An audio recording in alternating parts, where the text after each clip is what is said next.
கீதையில் 6வது சாப்டரில் 5வது ஸ்லோகம்.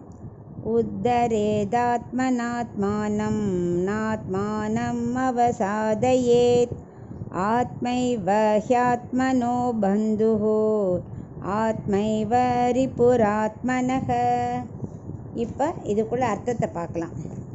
மனசை தெளிவாக வச்சுக்கணும் அப்படின்னு ஆரம்பிக்கிறார். அதாவது நெஞ்சால் தன்னைங்கிறது இங்கே ஜீவாத்மாவை சொல்கிறது. இந்த மனசால் நெஞ்சை சம்சாரத்துலேருந்து தாண்டி விடணும்.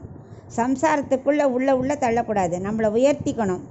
நெஞ்சால் தன்னை நழுவ விட்டு விடக்கூடாது. அது என்ன பண்ணும், சம்சாரத்தை தள்ளி விட்டுடும்.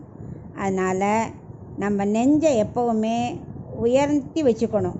அப்போ தான் அது மறுபடியும் நம்ம சம்சாரத்தில் தள்ளாது. இங்கே நெஞ்சுன்னு சொல்கிறது என்ன தெரியுமா, பற்றற்ற நெஞ்சுன்னு வச்சுக்கணும். வெறும் நெஞ்சுன்னா வெறும் ஹார்ட்டில், பற்றற்ற நெஞ்சால் உயர்த்தி விடணும். சம்சாரத்துலேருந்து நம்மளை உயர்த்திக்கணும்.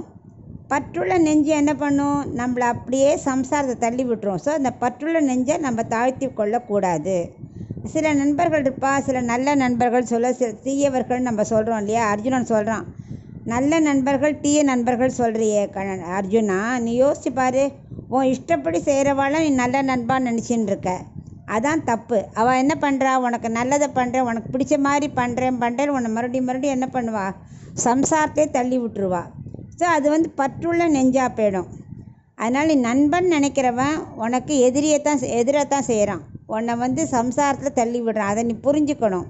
நீ எதிரி நினைக்கிற இல்லையா, அவன் தான் உண்மையிலே நல்ல நண்பன். ஏன்னா அவன் என்ன பண்ணுவான், நீ செய்கிற தப்பு, இப்படி பண்ணாத, இப்படி பண்ணு, இந்த நல்ல வழியில் போ அப்படின்னு உன்னை திருத்துவான்.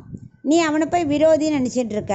பட் அவன் தான் உன்னை சம்சாரத்துக்குள்ளே தள்ளாமல் ஒசத்தி விடுறான். இதை நீ புரிஞ்சுக்கணும். ஸோ பற்றற்ற நெஞ்சால் உயர்த்திக்கணும், பற்றுள்ள நெஞ்சை தாழ்த்தி கொள்ளக்கூடாது. உன் மனசில் எப்போவுமே பற்றில்லாமல் இருக்கணும் அப்படின்னு இந்த ஸ்லோகத்தில் அவனுக்கு விவரிக்கிறார்.